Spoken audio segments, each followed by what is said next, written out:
Hello everyone and welcome to a new video that I'm excited to share with you guys. I recreated my childhood deck that I used in middle school and high school here in Master Duel, and as you can see I'm featuring the three pillars of my deck. The Creator, which is the ace monster of this deck. That was a very powerful monster and I refused to trade it with anyone because it was a very powerful monster. And Injection Fairy Lily, of course, which I got in a trade with my very good friend Noor. And the perfectly ultimate great math, of course, our ace monster in Yu-Gi-Oh Poké Duel. Here guys, during those times I did not have Cocoon of Evolution or Petite Math, and I treated Perfectly Ultimate Great Math as a 2 tribute monster with 3500 attack power, so in my opinion it was more powerful than the Blue Eyes White Dragon, so that's why I held it in high regard. And I'm very happy to announce that there is a game actually called Yu-Gi-Oh! The Sacred Cards, where this is actually true, where you can summon the Perfectly Ultimate Great Math as a 2 tribute monster without the requirement for the special summon that is required here in Master Duel. So I'm very happy that this actually exists in life in general, and I may actually play that game in the future. But for now, let me show to you the deck that I used.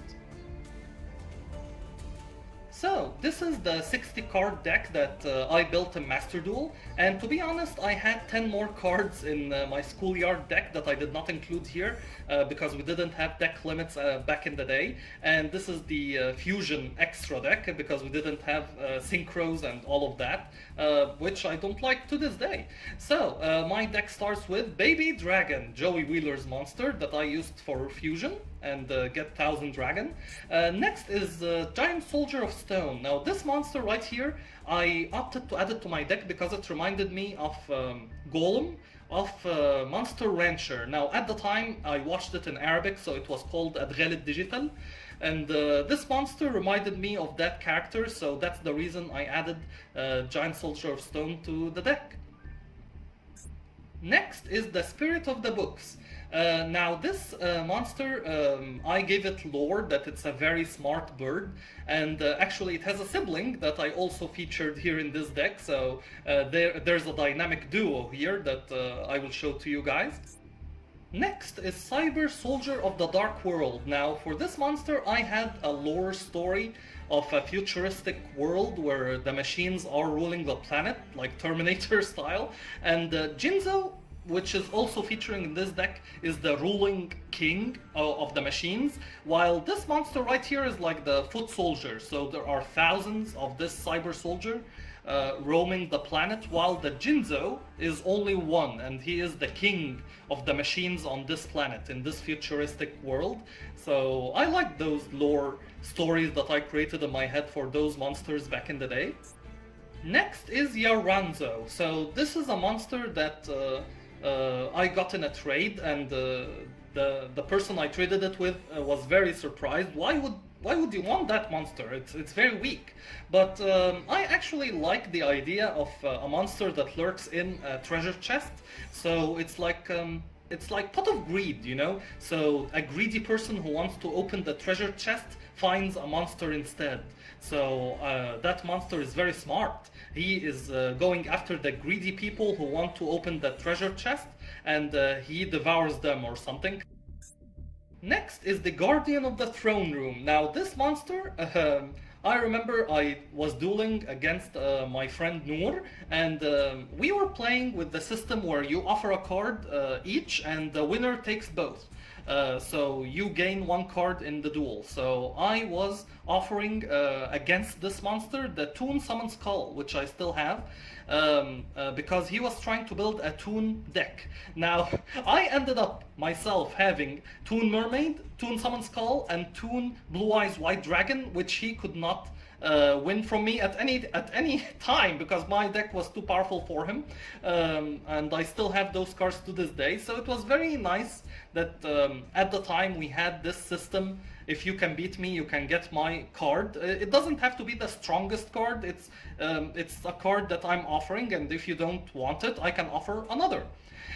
Besides the trading system, of course. So this card I won in a duel, and he was very upset about it because he liked this card. It was one of his more powerful normal summons, 1650. But I still have it, and it reminds me of him, this card right here, and it's a Guardian archetype. I also have, very funny, I had a thing for the Guardian archetype because I had more than one card that said the word Guardian in it, even before watching Raphael defeating Yu-Gi-Oh using Guardian cards. So that's why I resonated so much with Raphael, that he had Guardian cards and he refused for them to go to the graveyard. Man, that duelist, I want to be like that duelist. I like him. He likes his cards, and he creates a strategy that fits him specifically, and his Heart of the Cards was even more powerful than Yugi's.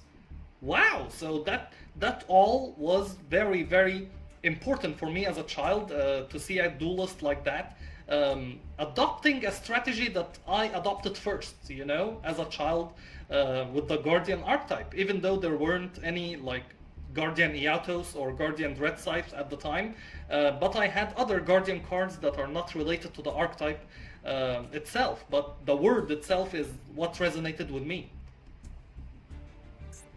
Next is Takuhi. Now this is the sibling in my lore to the Spirit of the Books. One of them was very smart and became a very smart bird, while the other was not as smart. So he went the other route and became a very violent bird. And they represent the siblings of Brain and Brawn, you know? So that is my lore for them, that they are siblings. They don't like each other, but at the same time, if an external threat appears, which is my opponent, they may coexist on the field to try and take them on, because they are siblings after all. So they do not forget that, but they do not like each other. There's a jealousy there, or like sibling rivalry, normal sibling rivalry. So that is the lore that is in my head. And next is the Maiden of Moonlight. So this is the card that my sister chooses as her deck master, and I included it in my deck just to see how to use it in battle. But to be honest, I don't like this monster. The only reason it's here is because it's my sister deck master. So yeah, because think about it. If I put it on the field and it gets destroyed, that annoys me. And if I keep it in my hand and use it as a cost instead, that also annoys me. So it's like a dead card. I don't want to make it go to the graveyard. So it's here because of you, my sister, but personally I wouldn't include it, but again, it's my heart, so definitely it will make an appearance in the deck. Next is X Head Cannon. Now, I had all three monsters, X and Y and Z, and I did not have the XYZ Dragon Cannon, the fusion card, but at the time I would put all three on top of each other like XC Summoning, and that would be the XYZ Dragon Cannon at the time. So I used XC Summoning even before XC Summoning existed, for a monster that is actually a fusion monster. But that's how I summoned XYZ Dragon Cannon. So I used the same effect as Kaiba used it against Yugi in their duel against each other. So I think I summoned it once or twice this way. So X, then Y and Z on top of each other, XC summon XYZ Dragon Cannon. So here in the deck you will find the fusion monsters included, even though I did not have it in the deck back in the day, but that's how I did it. Next is Summon's Call. Now, Summon's Call, I added it because there's a fusion monster that includes it, and there's another monster that I think is related to it that's included in the deck, so I will share that with you as well. Beast of Talwar. Now, in my opinion, That was actually one of my very earliest cards that I got. So it's a very ancient card to me, and an ancient evil. So it's a single tribute monster for this devil-looking creature who's wielding swords. So I like the artwork of this monster, and it's a very old card for me. So I like it, and it's one of the earliest cards in the deck. Next is Red Eyes Black Dragon. Now, I included it because of the fusion with Summon Skull, and I did manage to summon it, I think, once or twice, with both of them in my hand and using polymerization and summoning it against my opponent, which was a very, very neat thing to do and a highlight of the whole dueling community of the school. Next is Serpent Knight Dragon, my heart. Now this is the gift from my friend Ismail, who decided to give me his ace monster, the Serpent Knight Dragon, when we were going to different schools. So I still have this card and it reminds me of him, so thank you for that, Ismail, if you're watching. And yeah, it's a very nice gesture from you for that. Next is the Blue Eyes White Dragon, and I had 3 copies of it with 3 different artworks, but apparently here in Master Duel there's only one artwork at the moment. When they introduce more, I will change it here. Now, I never managed to summon the Blue Eyes Ultimate Dragon because it requires the 3 Blue Eyes and polymerization. So I never did it. Maybe we'll be able to do that here in Master Duel. Highly doubt it, but that is something that is included in my deck and never actually happened in real life. Next is Time Wizard. Now this is a very powerful monster, and it still is here in Master Duel. I always had a coin in my pocket for this monster right here. There are cards that are not included here that uses dice that I used in my deck, and it was very funny when we couldn't find any dice. So what do we do now? Like, someone say a random number, or what do we do? I had Skull Dice, which is not featured here, and Maximum 6, which is also not featured here, because not having dice on me at all times was very was very funny. But I could have a coin, and the teachers will not suspect anything, because the teachers back in the day, guys, would collect, or confiscate, I should say, the Yu-Gi-Oh cards from students. So having a coin is not suspicious, but having a dice, yeah, is very suspicious. So Time Wizard, there's a fusion with Baby Dragon, but I also used its effect to clear the board and use Heart of the Cards and flip the coin. I felt like Harvey Dent doing so, that flipping the coin multiple times. That made me feel like Harvey, and yeah, it was a very nice card back in the day, and still here in Master Duel. Next is Man-Eater Bug. Now, even back in the day, I did not like this monster because everyone had it, and I only had 1 copy, while other duelists had more than 1 copy. They had 2 or 3, and I didn't like this monster at all, but I had to include it because it was a staple at the time to destroy a monster, whatever it is. So that is one of my least favorite monsters, and even so, after its description in Yu-Gi-Oh Pokéduel that it was responsible for the eradication of the Weedle population, I love Beedrill, and everyone knows that I wish that Ash Ketchum caught Weedle instead of Caterpie in the first few episodes of Pokemon, because I love Beedrill. So yeah, I don't like this monster, but I had to include it at the time because it's a staple. Next is Vilespawn Archfiend. Now, in my lore, I thought that this monster also evolves into Summon Skull. So, in another dark world, Summon Skull is not the king, because there are more monsters more powerful than it, but it's an evil world where the Beast of Talwar roams and Summon Skull roams.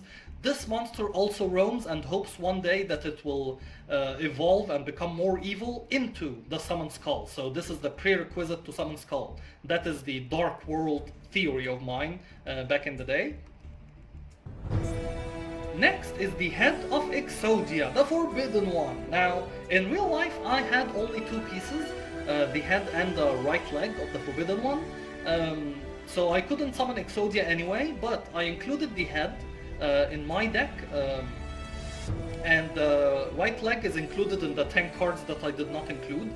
For intimidation factor, my opponent would see the Exodia pieces and wow, you have Exodia? So they would think that I had all the 5 pieces, but it's actually an intimidation tactic, and it worked. Sometimes I would summon Exodia Head and equip it with the Axe of Despair to create a 2000 monster on the field, and that for me was like summoning Exodia himself. So that was very fun when it happened. It wasn't a lot, but it did happen more than twice. Exodia Head and Axe of Despair, so it was very nice. It was summoning Exodia himself to the field. And next is the lovely Injection Fairy Lily. Now, I told the story of how I got the Injection Fairy Lily in this video right here on the upper right corner, and yeah, this monster means a lot to me, so I'm very happy to say that even though it was one of the later additions to my Schoolyard deck, it's one of the closest to my heart, so definitely included in the deck and one of the 3 pillars of this deck. Next is Spirit Reaper, also one of my oldest cards in the deck, and that's why it has a special place in my heart. It couldn't be destroyed in battle, which was very, very valuable for stalling until I get a tribute monster in my hand. It also had the special ability of attacking directly and then making the opponent discard a card. So sometimes when I was in a winning situation, I would summon Spirit Reaper and make them discard their cards instead of winning, again for intimidation factor and making the duel go longer and see more of their cards and their strategies for future reference. I like this monster being one of the oldest cards as well, besides Beast of Talwar in the deck. And then I have this monster, the Grandma Jew. Now, I have a lore for this monster that it was the king of the Dark World with Summon Skull and Beast Talwar and the Vile Spawn Archfiend. This was the king. This was the one that everyone feared. It was the strongest monster ever. So, in my lore, that they all conspired against him and they kicked him out of the Dark World into our world. Now, in our world, he has no power. So he has a question mark instead because no one knows his true potential. He's a very evil monster, he's a very powerful monster, but there, in the Dark Realm, not here. So, what's he trying to do is to try to banish cards slowly into the Dark Realm, and using that power of negative energy, he powers himself up by 400 each card. So that is my lore for him, that they all conspired against him because he was the most powerful monster there.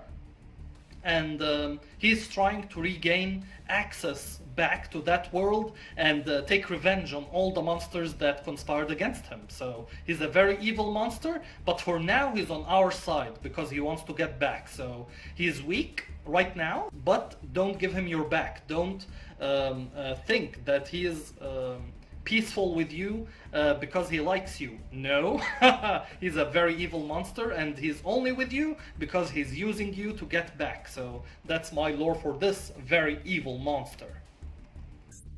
Next is Kaiba Man. Now this was one of the later additions to my Schoolyard deck, but one of the closest to my heart as well, because I never saw this card before and it had Kaiba in his name, and I said, wow, Kaiba made a card of himself and Blue Eyes White Dragon, and with his special ability I can tribute it and summon Blue Eyes White Dragon right away from my hand.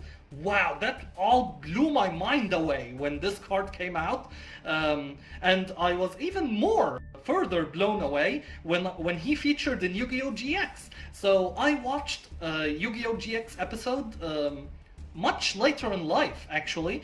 Wow, that is Kaiba Man? So I had Kaiba Man before, and I was so fascinated by the concept of the artwork, even before, much before watching the GX episode. So I love this card for that reason. Next is the stone statue of the Aztecs. Now, this was my wall.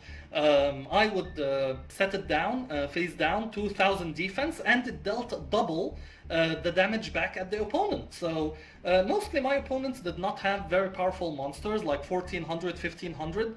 So, double the damage would be a very significant amount. So, I liked this monster's special ability, and I liked his pose back at the day. It was like, you shall not pass, even though I did not watch Lord of the Rings. I think it didn't came out even at the time, but it was this idea, you shall not pass, hands in front like that. So it was my ultimate wall at the time, besides Giant Soldier of Stone, of course, my defensive monsters, but this was clearly a defensive monster with the hurt in mind. But the Giant Soldier of Stone had 1300 attack, so I could use it flexibly as a defensive monster or an offensive monster, just like the one in Monster Rancher. So I liked this idea of their duality. They are the same in defense, but not dealing damage to the opponent in the same way. They had different ways of doing it, and I liked this duality there. Next is Gear Golem of the Fortress. Now, this is one of the later additions to my deck, and I have to say it's not the closest to my heart, but I remember one time when I equipped it with Axe of Despair, I paid 800 life points to attack directly for 1800, so I remember that quite well. It happened once, and that's the reason why I included it, because it's one of my core memories that happened. That actually happened in life. So that's the reason it's here. But if that, other than that, 2200 defense, I know is a large number, but mostly I add cards to my deck that I feel connected with. This monster is one of the least ones that I don't connect with personally, but just for that Axe of Despair moment is the reason why he's included here. Next is Gearfried, the Iron Knight. Now, everything about the episode that featured Perfectly Ultimate Great Moth, I wanted to recreate. So when Joey played that monster and it wasn't affected by the parasite, it resonated with me. So Gearfried is definitely a welcomed addition to this deck. And by the way, I also had the spell card that transformed Gearfried into Gearfried the Swordmaster. I have that. I have 2 copies of that actually, but I don't have the Swordmaster card, so that's why they are not included in this deck or in the 10 cards that are outside of this deck, but I do have them in my possession, so who knows, maybe in my head that one day I will obtain the Swordmaster card and free Gearfried out of his self-imposed armor, so that could happen one day.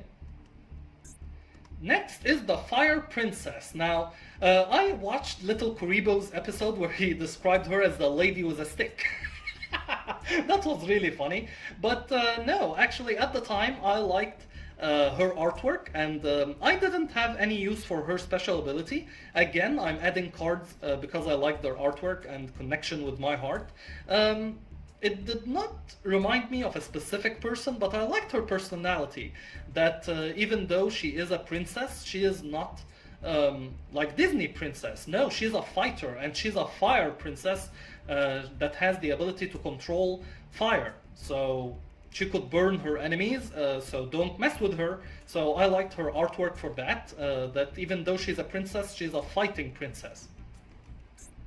And next is the obnoxious Celtic Guardian. Now this monster right here saved me a lot of times, and I remember my favorite combo to do was to equip it with the Axe of Despair to make it 2400 attack monster that cannot be destroyed by monsters above 1900. Figure that out for me, please.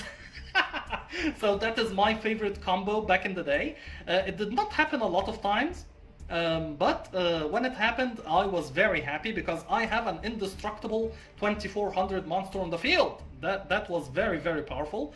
I didn't have Mystical Elf, but I would have loved for their connection to happen in my Schoolyard deck, but unfortunately there's a duelist who had Mystical Elf in his deck, but he refused to swap her for any cost. I tried to trade Mystical Elf and add her to my deck, and he wouldn't trade her for any cost. So I respect that, because I did that as well for my own monsters that I really liked. So I respect that. But I really hoped to add Mystical Elf to my deck. It did not happen, unfortunately, and they are not connected in my Schoolyard deck, but they did connect in Yu-Gi-Oh Duel. Next is Blade Knight. Now, Blade Knight was one of my earliest cards as well, and I like it. I think I like it, but not as much as other cards in the deck, but it's there for nostalgic reasons, because it's one of the earliest cards. Next is Gravekeeper's Assailant. Now, I had a whole lore for this card, that it is an assassin that works under Odeon and Marek and Ishizu. I have my own idea of the Assailant in my head. Next is the Y Dragonhead and the Z Tank, and as I said before, I used them to XC summon the XYZ Dragon Cannon, so that was fun. Next is the Skilled White Magician. Now, I don't have Buster Blader in the deck, but I added it for the very interesting artwork. I said, wow, we have the Dark Magician, and now there's another branch called the White Magician? Wow, so this is dark magic and this is white magic. And I said that it's very interesting that I have Blue Eyes White Dragon as the nemesis of Dark Magician, but I also have the White Magician. I didn't have any other cards of this archetype. I thought it was an archetype, the White Magician, that was going to be the nemesis for the Dark Magician. Probably learned at the same school of magic, but took two different paths. And I like that idea, that there is a White Magician somewhere against the Dark Magician.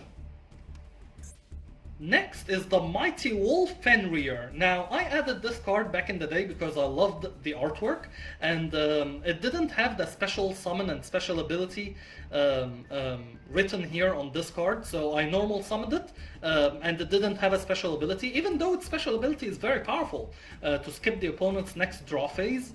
That actually surprised me when I read its description here in Master Duel. Back in the day, it's a normal summon for me, and no effect. So it's included in the deck for the artwork, and it didn't have any special ability.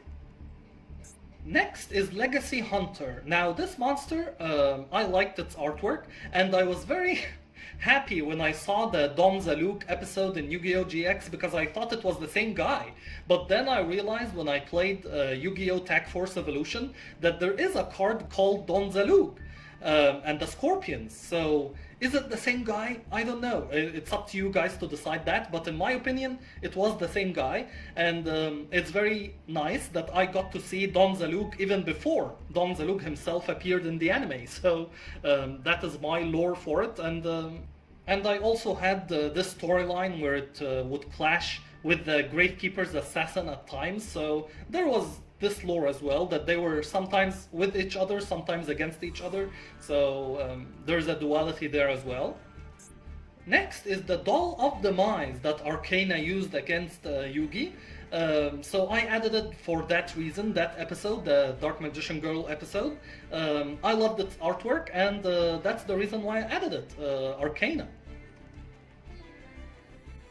Next is Guardian Sphinx. Wow, this card, guys, is very powerful, especially in combination with the Creator. I would summon it with the Creator and then use its special ability to finish off my opponent, empty field. That was awesome. So Guardian Sphinx is definitely one of the more powerful cards in my deck, and I loved it. I loved this card, especially when you could special summon it.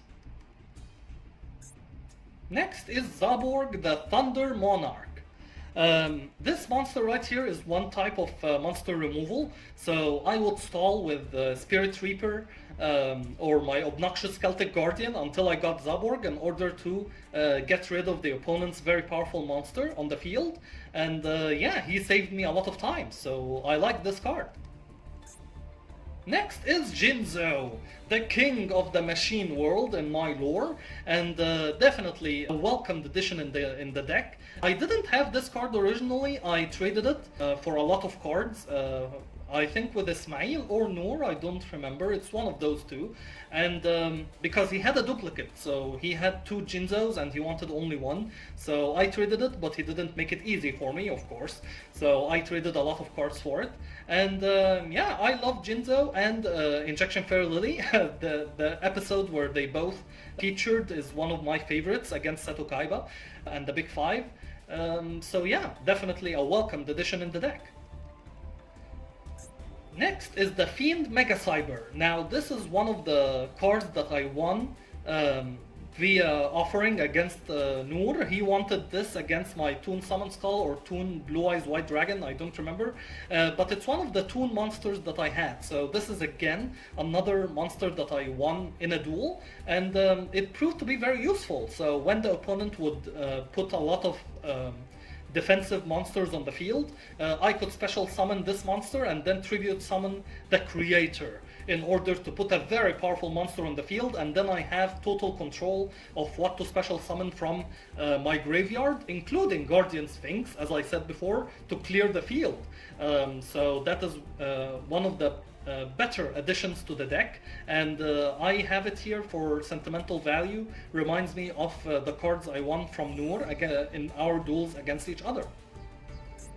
Next is Blowback Dragon. Now this monster also uses a coin with the Time Wizard, so I was very happy to include it, and I have to say that I was very unlucky with this monster. It was a gambling monster and it never worked for me for some reason. Time Wizard, it worked. Sometimes, 50-50 after all, but somehow for Blowback Dragon, I was very unlucky with this monster in real life, so it's included because it's a powerful monster, but hopefully in Master Duel I become more lucky with its effect. Next is the End of Anubis. Now this monster was a very powerful monster in my opinion, but it clashed with the creator. So sometimes I would tribute it for the creator in order to get rid of its special ability that prevents me from special summoning from the graveyard, but if I were against an opponent that would use the graveyard, this was a very powerful monster to use. And 2500 attack, single tribute, again very powerful against like Dark Magician, which requires 2 tributes. Next is Mobius the Frost Monarch, and it was very situational. I didn't like to summon this monster because we didn't have a lot of back row dangerous cards back in the day, but against one opponent he had Mirror Force. So I would not attack because I knew he set Mirror Force, and then summon my Mobius in order to destroy it. But thankfully I had another monster. It was not a strong monster, I think it was called the Shogun, which is included in the 10 cards, not included here in the 60 card deck. Single tribute monster which could attack while in defense position, so Mirror Force could not destroy it. But it was very weak, it was 1550 if I remember. And yeah, I would stall until I get Mobius in order to get rid of Mirror Force. Or sometimes I would attack, triggering the Mirror Force and then setting like Spirit Reaper in main phase 2, or using the Swords of Revealing Light. So if I had an out to the Mirror Force, but mainly I would stall against this opponent with Mobius until I got it in my hand. Next is Guardian Angel Joan. Now another Guardian, besides the Guardian of the Throne and Guardian Sphinx. I told you guys that I had several Guardian cards. This monster had the same pose as Guardian Iatos in the anime. Wow, when I saw Raphael summon Guardian Iatos and it had the same pose as Guardian Angel Joan, I was hooked. I love the Guardian archetype because of this, of all of those references and connections with the Guardian word, even though they are not part of the Guardian archetype. But man, that was very nice in that episode. Now, back here, I would summon Guardian Angel Joan to restore life points, and I would use her with the combination with the Creator. So I would dump her in the graveyard and then summon her back without having to tribute 2 monsters. So that is one of the Creator's more powerful combos. Next is our beautiful deck master, the Perfectly Ultimate Great Moth. Man, back in the day, there was no special summoning for Kuzuhamon here. I would normal summon her with tributing 2 monsters, or even, I think one time, I dumped her in the graveyard and summoned her using the Creator to the field. 3500 attack monster right away. That was beautiful. That was beautiful. This monster right here was my ace monster, and it was very beautiful in my eyes as an artwork, and it reminded me of Beedrill. I mean, there is a lot of things to love for Perfectly Ultimate Great Moth, and here in Master Duel, unfortunately, I have no way of summoning her and Fenrir, I think, but they are included in the deck because, again, I'm dueling with my heart. I don't care about the special summoning and such. This is my heart playing here, so definitely in the deck. And then we have the most powerful monster, in my opinion, in this deck, the Creator. Now, this monster was very, very powerful because every time it hit the field, it means that I win. No exceptions. No exceptions at all. Every time I summon the Creator, I win. Simple as that. That's because I use the Creator in a different way than what's written here in Master Duel. So if I had Guardian Angel Joan in my hand, I would discard it and then special summon it from the graveyard using the Creator's effect. So apparently that's not how you do it. Apparently that you would target a monster in the graveyard first and then discard the monster from your hand to summon the monster in the graveyard. So, okay, that's a nice nerf to the Creator's ability, because back in the day, guys, you wanted Blue Eyes White Dragon? Sure. You wanted Guardian Angel Joan? Sure. You wanted Blowback Dragon or Guardian Sphinx to clear the field? Sure, the Creator will bring it to you.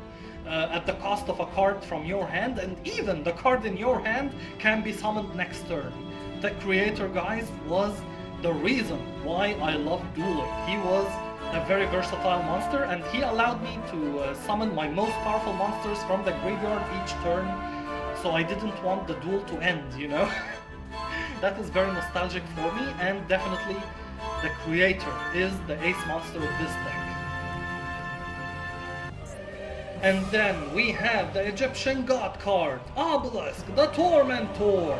Now, my opponent actually had this card and didn't want it. He didn't know what this monster was, and he saw how much I wanted to trade for this monster, so he took the opportunity and traded this monster for, I think, 7 very powerful cards of mine, but I didn't care. I didn't care. I wanted Obelisk, and he thought he got the better end of that deal, but I think I got the better end here, because we got the Egyptian God card, Obelisk. And then we have the second Egyptian God card, Slifer, the Sky Dragon.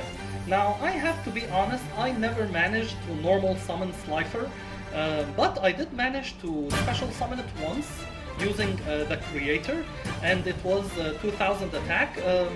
It didn't finish the game, and it went to the graveyard at the end of the turn, but it was very nice to summon Slifer even once in my life. So it was very, very nice to have this card in the deck.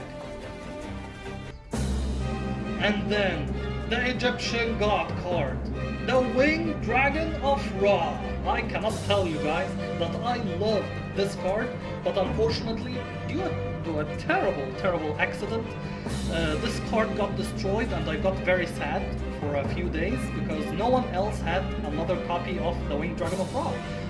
I got this card from a trade with another duelist, and I cherished it, but due to an accident, an unintentional accident, water spilled on it in school, and the artwork all got destroyed. So I'm very happy that Master Duel gave me the opportunity to recreate my deck from Schoolyard days, and welcome back to the deck, Ra.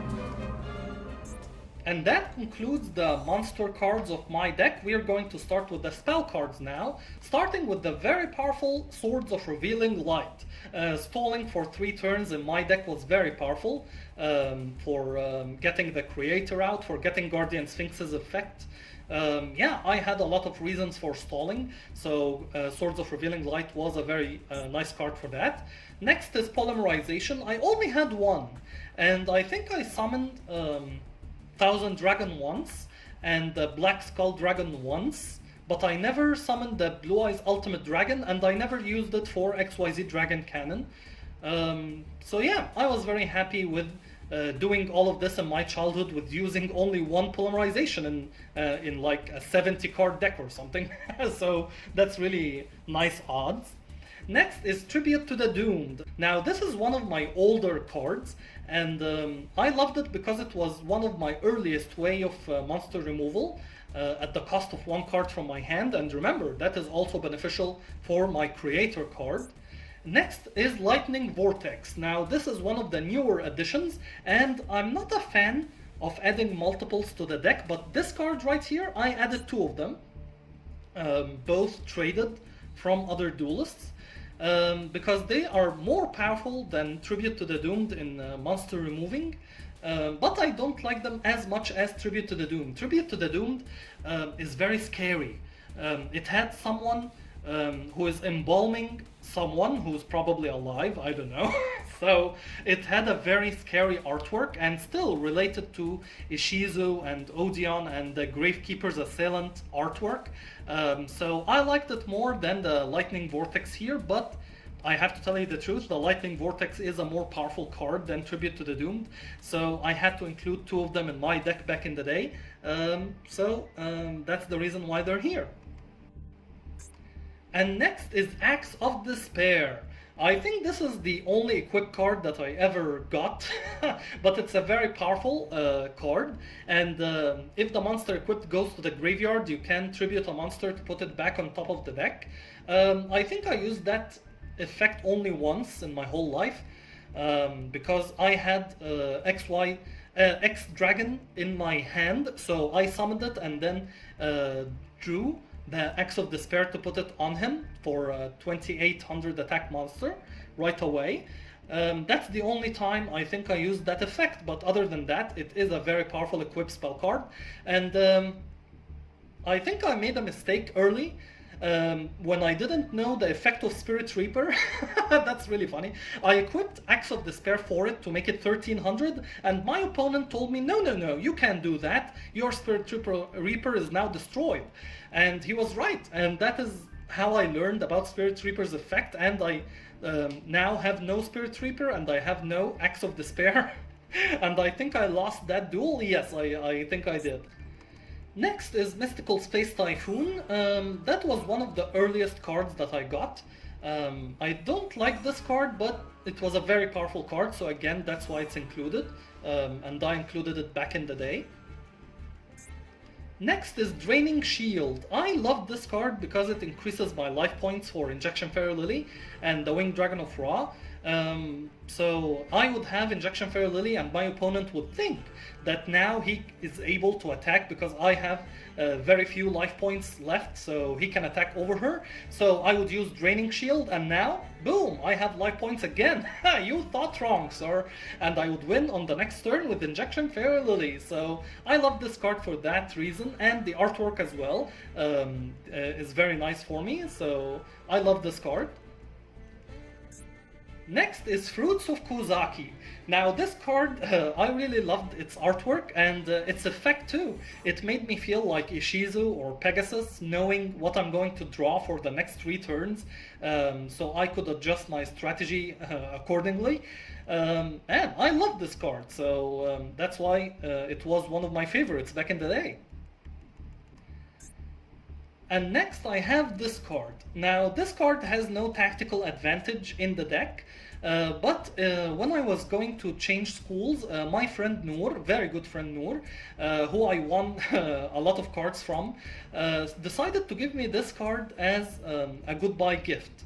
So Ismail gave me the Serpent Knight Dragon, and Noor gave me this card, and I gave them very powerful cards.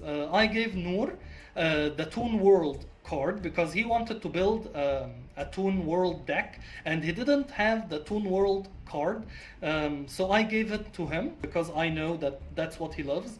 Ismail, I gave him something, but for the life of me I don't remember, but it's something also that he cherished because it was goodbye time. So he gave me Serpent Knight Dragon, which was his ace monster at the time, and Noor gave me this card. I love the artwork, and it reminds me of my friendship with those two. So even though it has no tactical advantage, but I like it. I like this card, and it reminds me of very good times in the past. Next is the Fusion Extra deck, starting with Thousand Eyes Restrict. Now, of course, I have no way of summoning it, but it was reminiscent of Pegasus, so I added it for the Fusion deck for that reason. Next is Darkfire Dragon, and I love the artwork of this monster, even though I have no way of summoning it, but it was a cool addition. Next is Ryu Senshi, even though I know that's not how we pronounce it, that's how I pronounced it when I was young. Just like Yuzan Ryu. I know that's not how we pronounce his name, but that's how I pronounced it when I was young. Next is Gaia the Dragon Champion. Now, this is a powerful card that I won in a duel against Ismail, I remember, but I don't like it. I don't like that monster. I only included it to show Ismail that I respect the powerful monsters that I win from him, but personally I don't like it. So I even don't like it in Yu-Gi-Oh Poké Duel when I think about it, so that's funny. Next is Thousand Dragon, and I love this card. I summoned it once using Polymerization with Baby Dragon and Time Wizard, so that happened once. Next is XYZ Dragon Cannon, and as I said before, I used to Xyz summon it, not Fusion summon it. But I used the same stats and effects as the anime episode, so even though I didn't have this physical card in my Schoolyard deck, I'm including it here because I actually used it without the physical presence of the card. Next is Black Skull Dragon, and I remember I summoned this monster once, and I won that duel with its attack, and it's a very cool monster, I like it. And next we have the Blue Eyes Ultimate Dragon. I never actually physically summoned this card, but I had it in my possession besides the three Blue Eyes White Dragons and the Polymerization, but I don't think I ever summoned it. Yeah, I don't think so. And that concludes the exhibition of my Schoolyard deck, guys. I'm very happy that I got the opportunity on Master Duel to recreate it, even though the summoning of Fenrir and Perfectly Ultimate Great Moth are not the same as I summoned them back in the day, and the creator's effect too. But I'm very happy and nostalgic about it, that I decided to try it out in ranked and see how I fare against modern Yu-Gi-Oh decks. And I had a lot of losses, very hard losses, as expected of course. But the funny thing is, I had some wins too. So that is very funny. Some of them were just the opponent quitting after they could not pull off their combo to get out Exodia, or they messed up a certain step in their combo, so they surrendered right away. But I'm very surprised to tell you guys that I actually won some duels using this Schoolyard deck, so I'm going to share some replays with you now using this deck.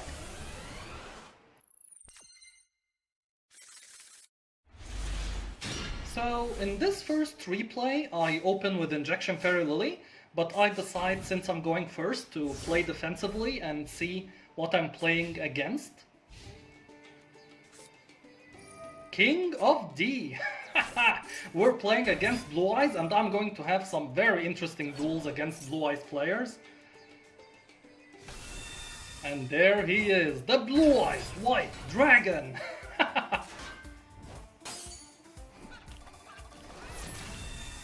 And I know that Injection Fairy Lily can easily overpower Blue Eyes, but the problem is King of D. He can redirect the attack of Injection Fair Lily, so I gambled here and I attacked without activating her special ability, and it paid off. It was a monster that we could defeat, and he added another Blue Eyes to his hand, but now we still have 8,000 life points and he cannot overcome her.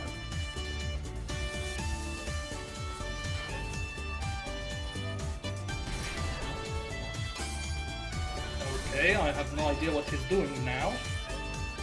But I decide that Injection Fair Lily, if she's going down, she's not going down without a fight, dealing 400 more damage points to you, sir, before going to the graveyard. So, what do we draw here?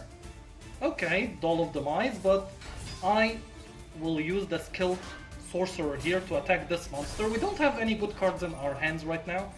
And I think it's time to see the second Blue Eyes White Dragon, yeah.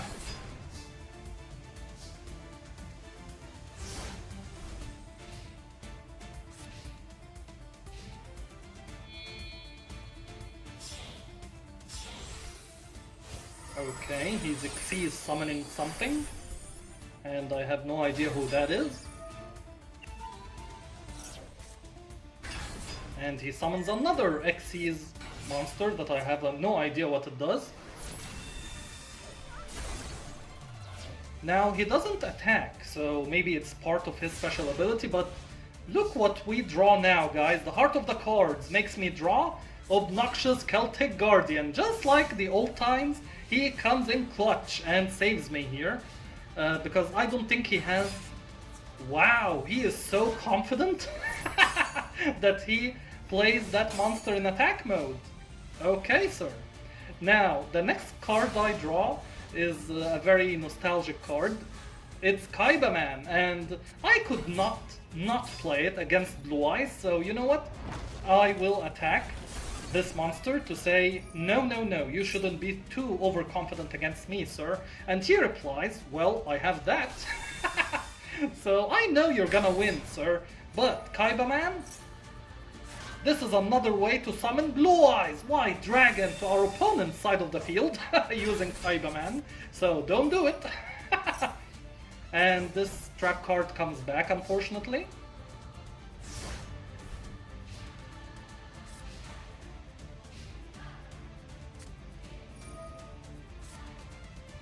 Okay, I knew you would target this card, but you don't have any more spaces on the field to summon another Blue Eyes.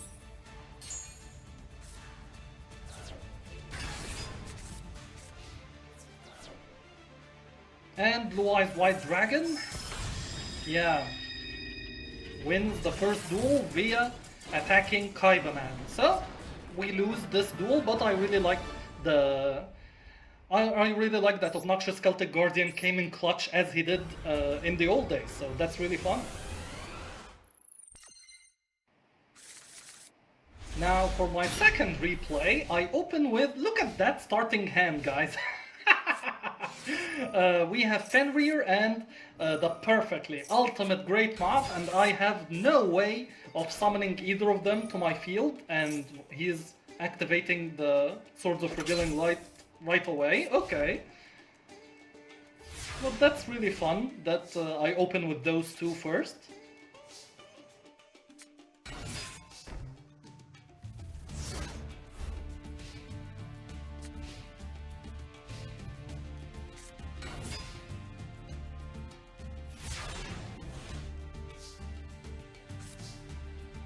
Well, you know what?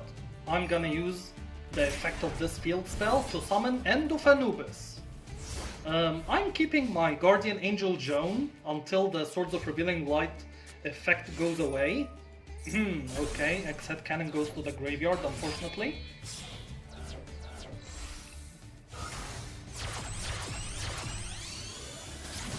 Okay, that's a very powerful monster you have there, sir, but I have Draining Shield. Awesome, and those swords are not going away yet, unfortunately. But I have Mobius. So I thought by using the effect of this field spell card that I will destroy the set card, but apparently his effect is not triggered by this special summon, it is triggered by Tribute, summoning a monster on the field. So that was a mistake on my part, or maybe not, because we still have End of Anubis on the field. Fruits of Kuzaki. So now is the time to summon Guardian Angel. Wow. And you just drew that in the previous turn too. Wow. Okay, okay.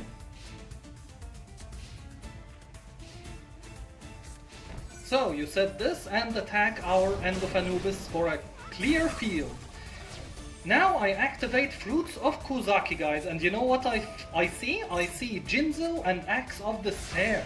So I can use the field spell card to summon Jinzo in the next turn. All I need to do is to stall for one turn and equip it with Axe of Despair to have a very powerful monster. Guess what he drew?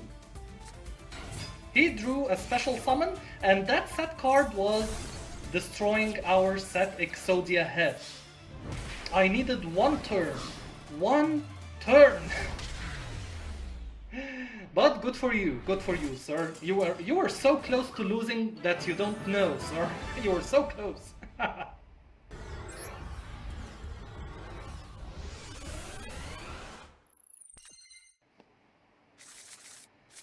For the next replay, I think we start with the standard opening of any Yu-Gi-Oh game ever in the old age by setting a Man-Eater Bug and setting a back row.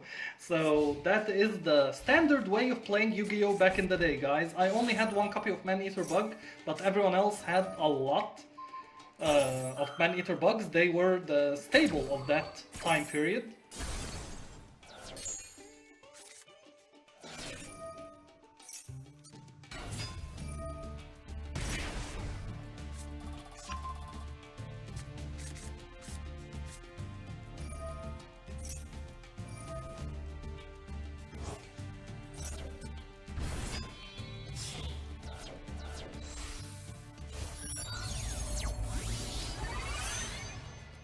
To be honest with you guys, I have no idea what those cards do, and I know there's a stereotype that Yu-Gi-Oh players don't read. That's because there's a lot of things to read, and honestly I don't care enough to read those newer cards, effects, all of them. So yeah, field spell card, those two monsters, sure, why not? I just have a Man-Eater Bug here, sir. So you see the huge difference between our decks, sir. But now I get to activate my powerful Fruits of Kuzaki that makes me see the future.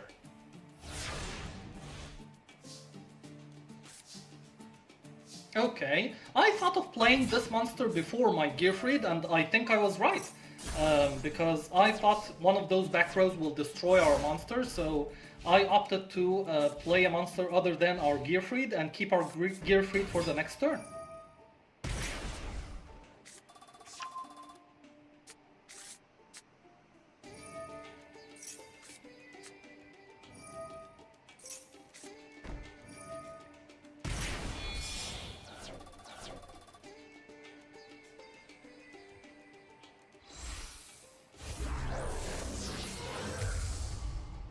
Okay, fusion summoning a monster in defense position.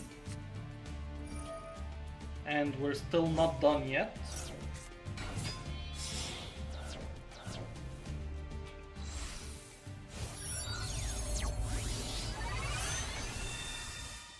Okay, that monster has a summoning animation, that means it must be good. Wow, 5,000 attack power. How can I overcome that? Well, since I know the future, I know exactly what I'm gonna draw, and I'm drawing Time Wizard! And I'm activating its effect. And Waboku cannot save your monster from the coming doom, sir. Here we go, yes! Goodbye, sir. And now I decided to attack with Time Wizard, and he activates Mirror Force. So my reasoning behind this was to clear any trap cards that may affect our Gearfried in the next turn.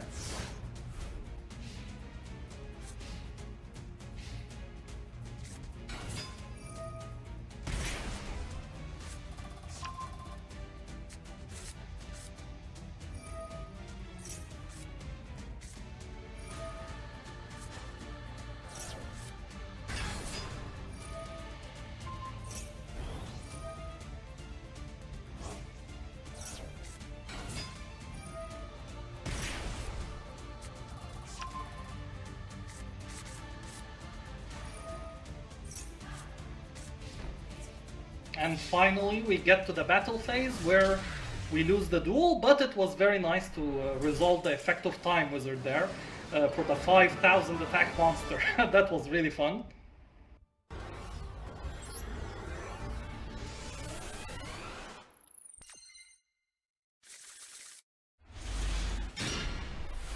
Wow, a very interesting starting hand.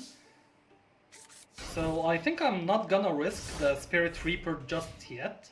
I will use the Z tank for now. Okay, even better. So we get to keep our Jinzo, but you know what? I get a little greedy. I think we can take him on. So Z metal tank will attack. Okay, and the effect resolves. Wow, okay, we can take that monster on.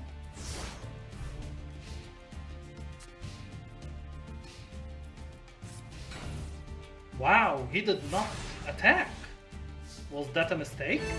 Whoa, we draw the creator, and you know what that means, guys? I summon the creator. And then I send Guardian Angel Joan to the graveyard to summon Z Metal Tank back onto the field.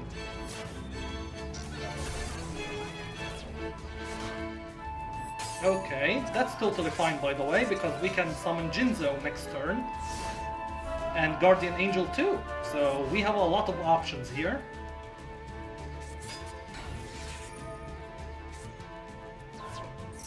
Wow. Okay. Okay, I see how this is going. But I still am convinced, guys, that I do not lose a duel where I summon the creator, and I stand by this conviction. So, you know what? Since we have only one monster on the field, I will summon Jinzo right away. And I will wait for my turn to see how we can somehow summon the creator again.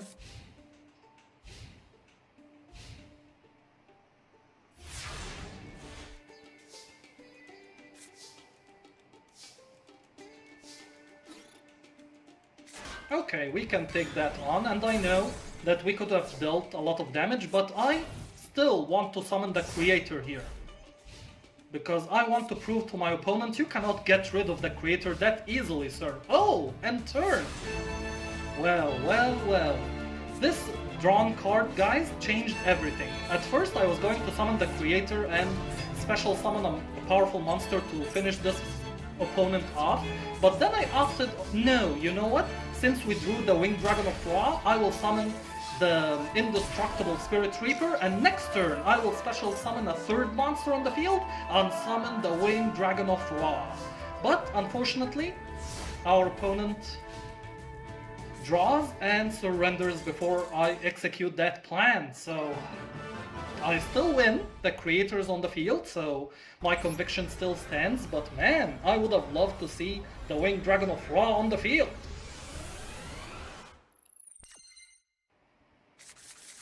Now, this is the second to last replay I'm going to show to you guys in this video, and this is actually my favorite loss that I ever had in my life, including the Schoolyard days and even recently. This is my favorite match that I ever lost, if that makes any sense, and it's against Blue Eyes. Yeah, I told you guys we had some very interesting matches against Blue Eyes. So, of course, we have a turn 1 Blue Eyes White Dragon on the field. But I have a way of clearing it, with something in mind for future planning. I thought of using this card over here, the Lightning Vortex, and sending Ra to the graveyard, because who knows, maybe in the future I can summon it back using the creator's ability, and even though it's for one turn is all I need with Ra, so that was my reasoning behind it. But he goes ahead and summons a second Blue Eyes White Dragon on the field.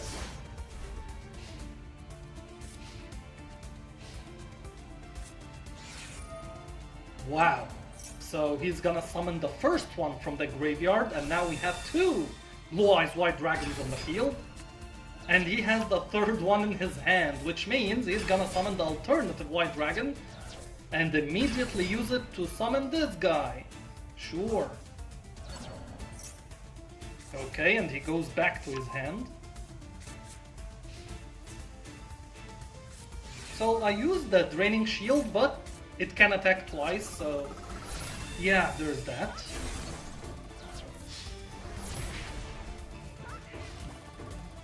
So, what can I possibly draw here, guys? What do you think? What can I possibly draw? Injection Fairy Lily, of course! So, she has the power to overpower the Blue-Eyed White Dragon, so why not?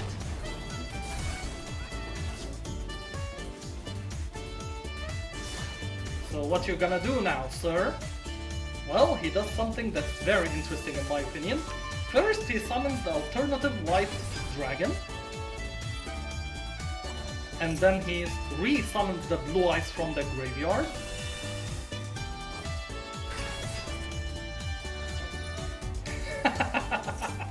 And then he uses Monster Reborn to get the second Blue Eyes from the graveyard.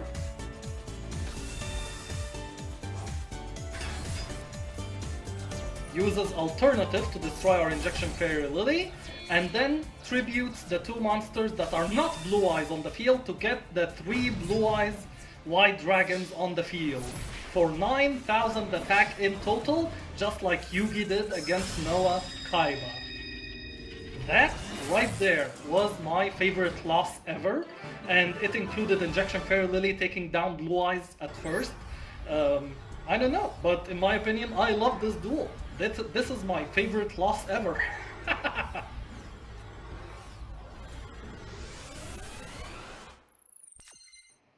So, for the last replay, I thought of making it a memorable duel, so hopefully you will enjoy it. Okay, we're against pendulums here. I have no idea why you summoned her in attack position, but I will summon my Yoranzo. He gets to feature in this video.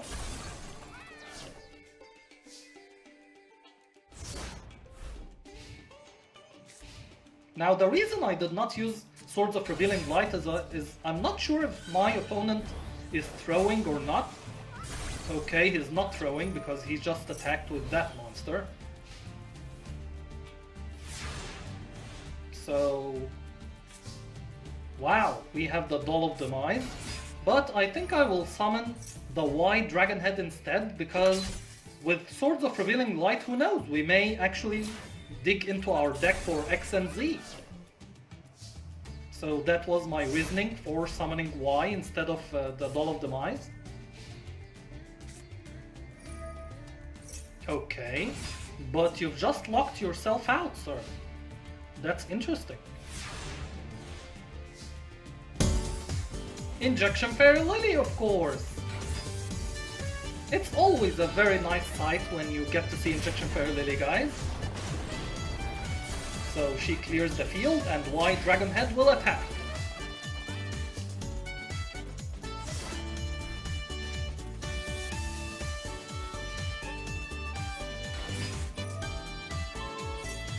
Wow, okay. And by the way, that's a permanent decrease in attack power, guys. So even though I could have attacked and won the duel here, I had something else in mind. I decided to attack with Injection Fairy Lily and not attack for gain, because there is something that I really needed to do. Can you guess what it is, guys? Okay, you're using Junk Synchron, getting that monster back. Not attacking, because Swords of Revealing Light that went away. Well, I guess it's time, guys. You know for what, of course. It's time to say the ancient enchantment. Almighty protector of the sun and the sky, I beseech thee, hear my cry. Transform thyself from orb of light, and bring me victory in this fight. I beseech thee, grace our humble gain. But first I shall call out thy name. Winged Dragon of Ra! And I attack with God Blaze Cannon!